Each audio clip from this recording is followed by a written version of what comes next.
Wow!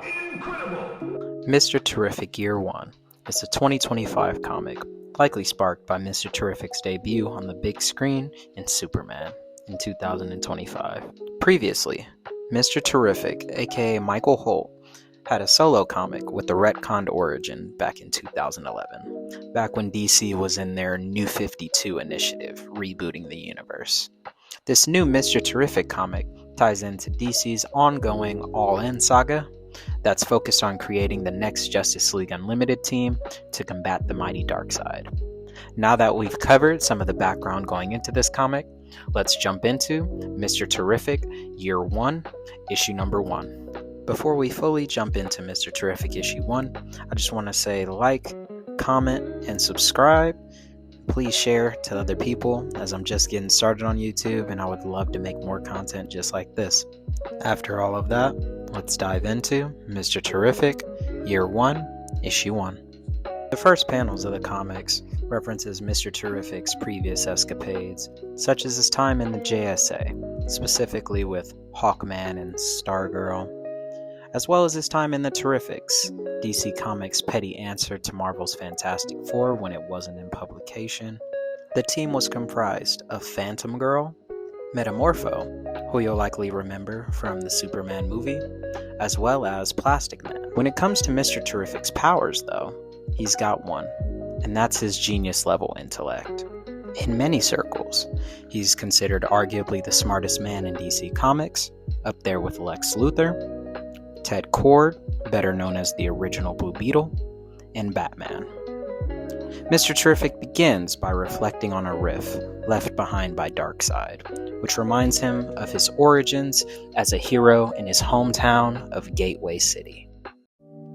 The art style then shifts here to become warmer, nostalgic for that hometown aesthetic, as we're introduced to Dre, the best friend of Mr. Terrific, and Mr. Terrific's AI assistant named Nola.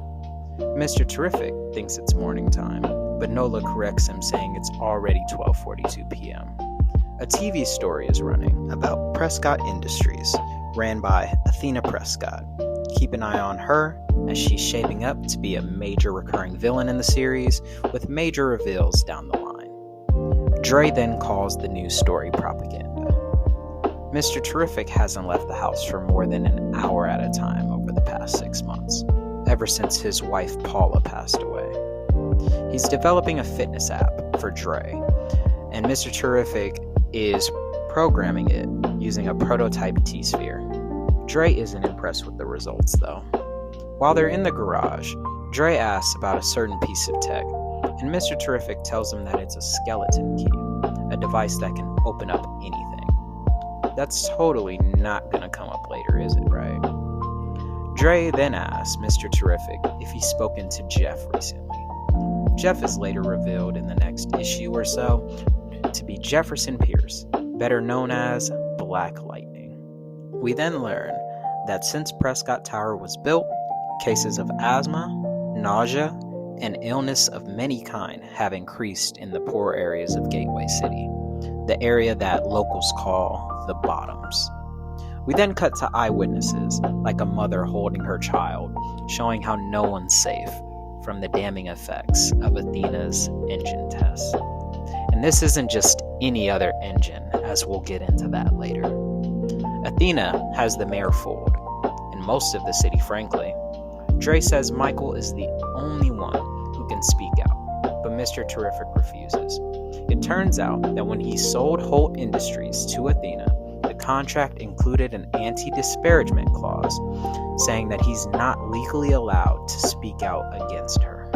Dre brings up Paula, Mr. Terrific's deceased wife, saying that the company was created so that Mr. Terrific and Paula could help people. Mr. Terrific insists that he sold the company to someone who wanted to help. Dre said if he wanted to help, he should have sold to someone like Wayne Tech or Oliver Queen. Clear allusions to Batman and Green Arrow. It's then revealed that Paula was pregnant when she died, and Dre tells Michael that he's shut the world out since then, and that things are only gonna get worse. Michael exclaims that he can't change the world, but he also says that there's no proof that Athena is harming people, as Dre leaves frustrated, saying that Mr. Terrific used to be different. Meanwhile, Athena is overhyping her Nexus engine to the mayor and city council.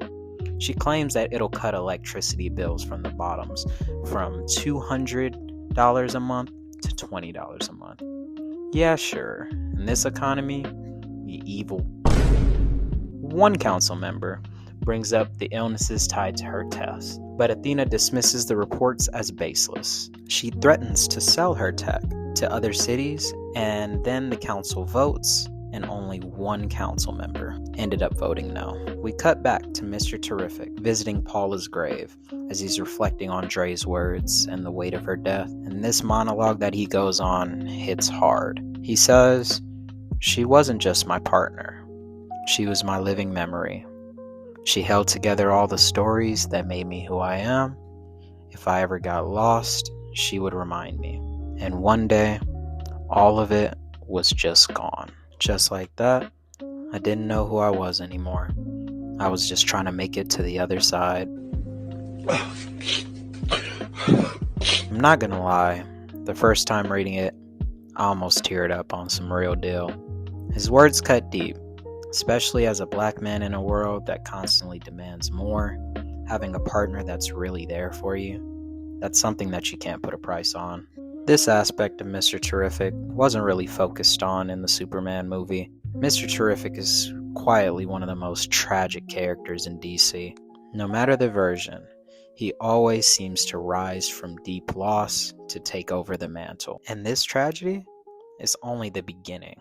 We cut back to the skeleton key again, now in use by a masked group that's sneaking into a ventilation shaft.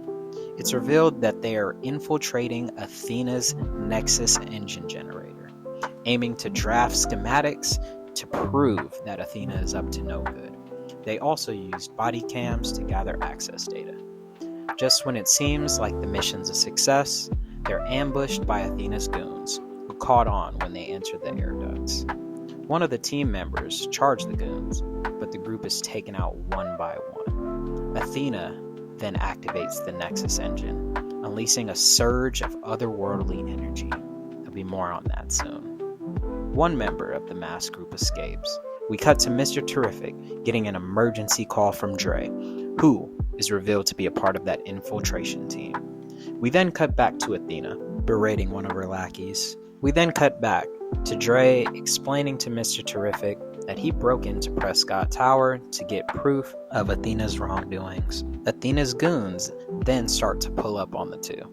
Mr. Terrific activates his thrusters, and he puts on some terrific shades that have high-tech features, such as a visual disruptor that stops any cameras or scopes from seeing who he is. Dre claims that he has the requisite body cam footage to expose Athena.